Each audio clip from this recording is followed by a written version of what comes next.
Halo guys, kembali lagi bersama gua Nandi. Pada video kali ini gua akan membahas salah satu film seru berjudul Charlie's Farm. Tidak pernah lupa, gua selalu mendoakan agar kalian dan keluarga bahagia selalu ya. Film diawali dengan memperlihatkan dua orang backpacker yang sedang terjebak di sebuah rumah. Kalau dilihat dari kondisinya, situasi di rumah ini benar-benar terasa mencekam. Gak lama dari itu, pria yang tidak diketahui namanya langsung dihajar pakai golok sampai-sampai kepalanya lepas. Begitu juga halnya dengan si wanita yang pasti tewas tanpa ampun. Kemudian, kita diperlihatkan pasangan suami istri bernama Johnny dan juga Meredith. Mereka berdua merupakan pasangan psikopat sekaligus kanibal yang terkenal pada tahun 1980-an. Mereka juga mempunyai keturunan yang dimana terlahir seorang anak laki-laki bernama Charlie. Di dalam rumahnya, terlihat ada seorang wanita yang sedang diikat di atas kasur. Ternyata wanita ini merupakan salah satu dari 3 backpacker yang mengunjungi lokasi ini. Sedangkan kedua temannya adalah 2 orang sebelumnya yang sudah tewas secara mengenaskan. Parahnya lagi, daging dari kedua orang tersebut langsung dimanfaatkan sebagai lauk dan dimakan selayaknya daging konsumsi. Sudah jelas, ini adalah hal terakhir bagi wanita itu untuk hidup dan bernafas, yang dimana sebentar lagi ia akan bernasib sama seperti temannya dan dijadikan stok makanan ke dalam kulkas. Sebelum melakukan tindakan sadis itu, Charlie disuruh oleh kedua orang tuanya untuk pergi dan memberi makanan kepada ternak-ternak mereka. Tentu saja, memberi makanannya pun menggunakan sisa-sisa daging manusia. Beberapa saat setelahnya, Johnny dan Meredith menyadari ada kedatangan orang-orang di depan rumah mereka. Saat itu juga, Johnny langsung mengambil senjata dan benar saja ada banyak orang yang datang ke tempat itu. Kerumunan warga ini sengaja datang ke rumah mereka karena banyak sekali laporan mengenai backpacker yang hilang dan tidak lagi terlihat. Ditambah lagi banyak warga yang mencium bau menyengat serta busuk dari halaman rumah mereka. Tanpa banyak omong lagi, salah satu kakek langsung menembak kepala Johnny sampai pecah. Melihat hal itu, Meredith pun menjadi frustasi dan langsung berlari ke belakang rumah. Para warga pun tidak ingin kehilangan jejak dan sebagian orang langsung mengikuti Meredith yang mencoba kabur. Sedangkan sebagiannya lagi bertugas untuk memeriksa setiap ruangan dari rumah itu. Di dalam kamar, terlihat wanita tadi sudah tewas secara tidak layak dan isi perutnya tidak lagi tersisa sedikit pun. Dengan kata lain, ia baru saja dimutilasi untuk dijadikan stok makanan. Di sisi lain, Meredith sengaja menghampiri Charlie yang baru saja selesai memberi makanan kepada ternak. Lalu, Meredith dan Charlie sudah tiba di sebuah gudang peralatan milik keluarga mereka. Meredith berniat untuk menyembunyikan Charlie di dalam gudang ini dengan tujuan agar Charlie tetap selamat tanpa terluka sedikit pun. Alhasil, yang menjadi bulan-bulanan warga hanyalah Meredith sendiri. Mau tidak mau, Charlie terpaksa melihat ibunya yang dipukuli terus-menerus sampai tewas di depan mata. 20 tahun kemudian, kita difokuskan pada kehidupan sekelompok remaja yang terdiri dari cowok berbaju kuning bernama Mick, cowok berbaju putih bernama Jason, dan cewek yang lagi berenang bernama Natasha. Kebetulan mereka bertiga sedang liburan panjang dan sangat bosan berada di rumah. Jadinya, Jason mengajak mereka untuk pergi ke suatu tempat, tapi ia tidak tahu pergi kemana. Di tengah-tengah kebingungan itu, Mick memiliki banyak tempat menarik yang bisa saja dijadikan rekomendasi. Tapi, ia tidak mau apabila menjadi nyamuk bagi Natasha dan juga Jason. Maka dari itu, Natasha sengaja menelpon temannya yang bernama Melanie untuk ikut berlibur. Setelah itu, Mick memberitahu Jason bahwa ia sangat tertarik untuk pergi ke sebuah tempat terkenal yang bernama Charlie's Farm. Ide itu menjadi daya tarik bagi Mick sendiri karena sejak kecil ia sudah sering mendengar mengenai kejadian di Charlie's Farm. Hal itu pun berhasil membuat Jason tertarik dan mereka berdua berencana untuk merahasiakan tujuan itu sampai waktu yang tepat. Apalagi Melanie menerima ajakan Natasha dan ia akan datang pada esok pagi. Saat pagi tiba, mereka pun sudah bersiap-siap dan Melanie terlihat hadir di tempat itu. Seperti biasa, pembicaraan santai sengaja dilakukan untuk meleburkan suasana satu sama lain. Tapi, Melanie dan Natasha masih saja penasaran akan kemanakah mereka pergi. Hanya saja Jason memberitahu bahwa lokasi tempat itu berada di pedalaman yang dimana tidak ada lagi sinyal dan tidak ada telepon. Dikarenakan lokasi dari Charlie's Farm yang begitu terpencil, Jason hanya bisa membawa mereka untuk tiba di kotanya saja. Itu pun ia lakukan dengan menebak-nebak sambil bertanya kepada orang setempat. Kemudian, mereka pun berhenti di sebuah kafe untuk beristirahat sebentar saja. Di dalam kafe itu, Mick sengaja bertanya kepada orang-orang mengenai lokasi dari Charlie's Farm. Sampai pada akhirnya, ia bertanya kepada seorang kakek-kakek yang bernama Blue. Kakek itu berkata bahwa ia sempat tinggal di sekitar Charlie's Farm dan menjadi saksi dari keberlangsungan tempat itu.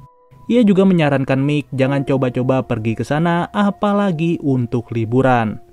Di malam harinya, mereka berempat sengaja membangun tenda di tengah hutan sebagai tempat peristirahatan. Agar Melanie dan Natasha tidak bertanya-tanya lagi, Mick pun memberitahu bahwa mereka akan pergi ke Charlie's Farm, yang dimana tempat itu sangat berbahaya bagi backpacker, bahkan sangat terkenal pada tahun 80-an. Dari sini, Natasha bertanya kenapa tempat itu tidak dibasmi oleh polisi. Seketika itu juga, Mick menjawab bahwa polisi saja tidak mau lagi mengganggu tempat itu. Pada pagi hari, mereka pun sudah terbangun dan menyiapkan diri untuk bergegas pergi. Perjalanan kembali dilanjutkan dengan arahan dari Tony yang merupakan juara tinju dunia dan kerabat dekat dari Natasha. Saat itu juga, Tony berkata bahwa seharusnya mereka tidak pergi ke sana, karena tempat itu benar-benar terpencil dan juga tidak terjangkau.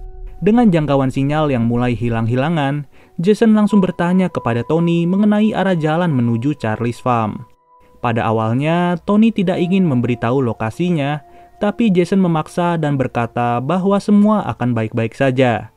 Di sisi lain, Natasha berkata bahwa Tony merupakan anak motor yang sangat mengetahui lokasi-lokasi terpencil. Setelah Jason berhasil mendapatkan arahan dari Tony, mereka pun pada akhirnya sudah tiba di gerbang Charlie's Farm. Hanya saja, mobil tidak akan mungkin bisa masuk karena pintu gerbang itu sudah digembok dari berbagai sisi. Lalu, mereka pun memutuskan untuk memanjat pagar dan berjalan kaki sambil menyusuri lokasi ini. Awalnya gua kira dari pagar itu bakal langsung ketemu Charlie's Farm. Tapi ternyata rumah itu berada di posisi yang benar-benar jauh dan dipagari lagi dengan kawat. Tanpa ragu, mereka sangat yakin untuk menginap di rumah itu pada malam ini. Gak lama dari itu, Melanie yang berada di suatu ruangan bersama Mick malah menemukan sebuah boneka beruang yang sudah begitu kotor. Namun, Melanie malah tertarik dengan boneka itu dan menyimpannya di dalam tas. Saat malam tiba, mereka makan malam terlebih dahulu menggunakan snack yang sudah mereka bawa dari rumah. Setelah kekenyangan, mereka semua pun bersiap-siap untuk tidur dan mengisi tenaga untuk esok hari. Di tengah malam, Melanie terbangun dari tidurnya dan ia melihat seorang pria dengan tubuh yang begitu besar. Tapi ia pun malah tertidur lagi dan pria itu terlihat menghampirinya. Ketika pagi hari, Mick melihat dua orang backpacker yang sedang menuju ke rumah ini. Dengan begini, mereka pun memiliki teman baru yang dimana si cowok brewok bernama Gordon, sedangkan pacarnya bernama Alisa. Pasangan itu juga berkunjung ke Charlie's Farm karena mereka penasaran dengan cerita legendaris mengenai tempat ini. Di saat yang bersamaan, Melanie merasa bingung kenapa boneka yang ia ambil sudah tidak terlihat lagi. Kemudian, setelah selesai menyantap makanan di pagi hari, mereka semua berencana untuk menjelajahi lokasi di sekitar rumah ini. Tentunya hal itu membuat Mick senang karena ia akan berkeliling berdua bersama Melanie. Sedangkan Natasha, Jason, Gordon, dan Alisa akan berjalan bersama selama beberapa waktu. Setelah 2 jam berjalan, Gordon mengeluh karena ia tidak menemukan apapun di lahan seluas ini. Alhasil, Jason yang udah gak tahu lagi mau kemana malah memisahkan diri dari Gordon maupun Alisa. Berbeda halnya dengan Mick dan juga Melanie yang menemukan sebuah lubang berbau busuk. Tapi mereka tidak peduli dengan lubang itu dan melanjutkan perjalanan sesuai rencana. Beberapa menit kemudian, mereka berdua tiba di sebuah danau yang berada di tengah hutan. Mick yang berotak mesum menyadari bahwa dengan adanya danau ini akan menjadi kesempatan bagi dirinya bersama Melanie. Ia pun memutuskan untuk berenang di danau itu, dan ia juga mengajak Melanie untuk berenang tanpa busana. Tony yang berada di rumah bersama istrinya merasa khawatir dengan keberadaan Natasha dan juga kawan-kawan.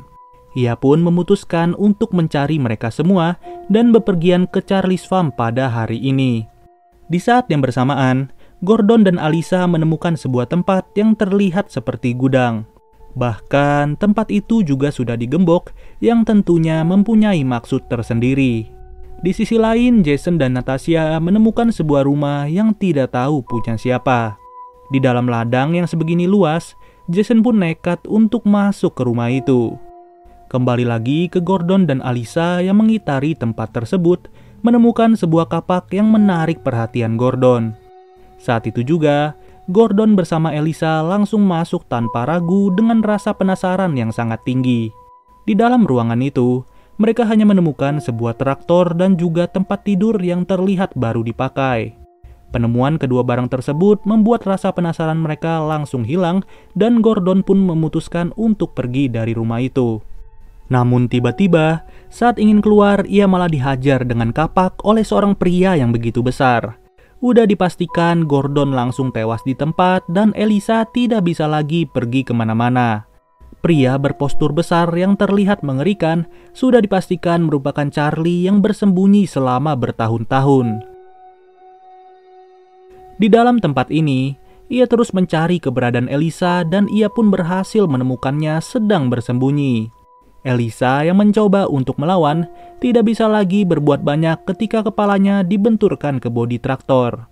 Tidak sampai di situ, Alyssa yang tidak lagi sadarkan diri malah diletakkan di atas tanah. Ternyata, Charlie berniat untuk menggilas kepala Alyssa dengan roda traktor. Bisa kalian lihat sendiri, kepala Alyssa langsung pecah tidak karuan di dalam gudang itu. Sementara itu, Mick yang udah gak tahan lagi melihat Melanie langsung mengajaknya nempel-nempel di dalam danau.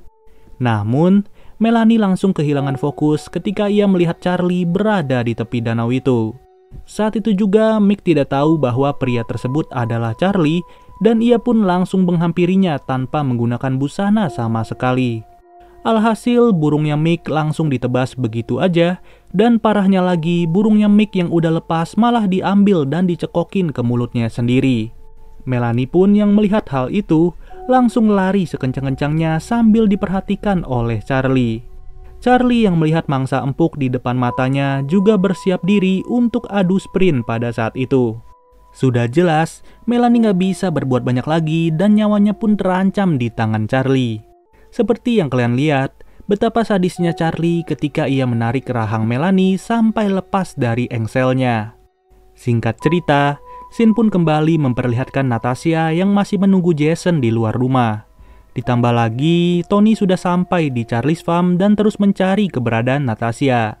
Natasha yang mulai memasuki rumah tersebut terus memanggil nama Jason yang tidak terlihat sampai sekarang.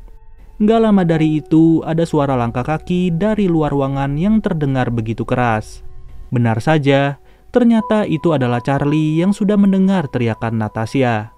Saat ada kesempatan kabur, mereka pun langsung mencoba untuk lari tapi malahan mereka makin ketakutan. Saat itu juga, Tony baru masuk ke rumah itu dan ia mengira bahwa Jason sudah berada di hadapannya. Padahal, orang tersebut adalah Charlie yang sedang membawa sebuah golok di depan matanya sendiri. Ketika Tony sadar bahwa itu bukanlah Jason, ia pun menantang Charlie untuk berduel dengan tangan kosong. Secara Tony merupakan juara tinju dunia pada saat itu, dan seketika itu juga mereka langsung buy one secara jantan. Hanya saja, Charlie tidak butuh banyak pukulan untuk membuat Tony tepar dalam seketika. Bahkan, Tony sudah mendapatkan bantuan dari Jason, tapi ujung-ujungnya Jason juga harus tewas di depan mata Natasha. Kini, yang tersisa hanyalah Natasha seorang diri dan ia pun berlari menghindari kejaran Charlie. Bayangin aja kalau kalian berada di posisi Natasha yang udah gak bisa kemana-mana lagi. Kemudian, Natasha terbangun di dalam sebuah kandang yang terbuat dari papan kayu. Setelah menyadari bahwa ia masih belum lolos, ia pun sesegera mungkin mencoba kabur dari tempat yang mengerikan ini. Saat ia terus berusaha untuk mencari jalan keluar, ia malah menemukan boneka beruang yang dicari-cari oleh Melanie. Tidak hanya boneka, bahkan tumpukan-tumpukan mayat juga berada di tempat itu. Sialnya, Charlie yang sudah tiba di tempat yang sama langsung menyadari bahwa Natasha tidak berada lagi di kandang kayunya. Gak perlu berlama-lama, Natasha yang melihat ada kesempatan langsung memanfaatkan situasi untuk kabur. Tapi ternyata saat Natasha sedang menaiki tangga, ia mendapatkan sebuah pertolongan dari seorang kakek-kakek. Ya, lebih tepatnya kakek ini adalah kakek yang bernama Blue ketika mereka berada di sebuah kafe. Dengan kata lain, perkataan Blue yang berkata bahwa ia pernah menjadi saksi dari keberlangsungan Charlie's Farm sudah terbukti di awal film yang memperlihatkan dirinya sedang menembak Johnny pada tahun 1980-an. Lalu, saat itu juga Natasha pun mencoba kabur bersama Blue yang tidak sengaja menemuinya. Namun naasnya, Blue harus tewas di tempat itu karena terkena lemparan golok dari Charlie. Dalam situasi seperti ini, Natasha malah ditantang oleh Charlie untuk kabur terlebih dahulu. Hebatnya, Natasha nggak mau nurutin perintah Charlie dan ia memberanikan diri untuk mengambil senjata milik si kakek. Ya, pada akhirnya Charlie pun harus terkena sebuah tembakan tepat di dadanya dan tanpa berlama-lama Natasha langsung berlari ke mobil si kakek. Akan tetapi, Natasha nggak bisa masuk ke mobil itu karena kunci mobilnya masih berada di kantong si kakek. Mau nggak mau, Natasha harus berjalan lagi ke belakang, tapi ternyata Charlie tidak tewas dan terlihat di depan Natasha. Ujung-ujungnya kali ini Natasha harus tewas dan tidak ada lagi kesempatan untuk kabur. Hal ini juga menandakan keberlangsungan Charlie untuk meneror setiap backpacker masih berlanjut sampai sekarang. Ya, pada intinya kalau kalian mau pergi liburan, carilah tempat yang benar-benar layak dan jangan pernah aneh-aneh ya. Oke deh guys, mungkin segini aja pembahasan dari film Charlie's Farm. Sampai bertemu lagi di video berikutnya. Gua Nandi cabut dulu. Dadah.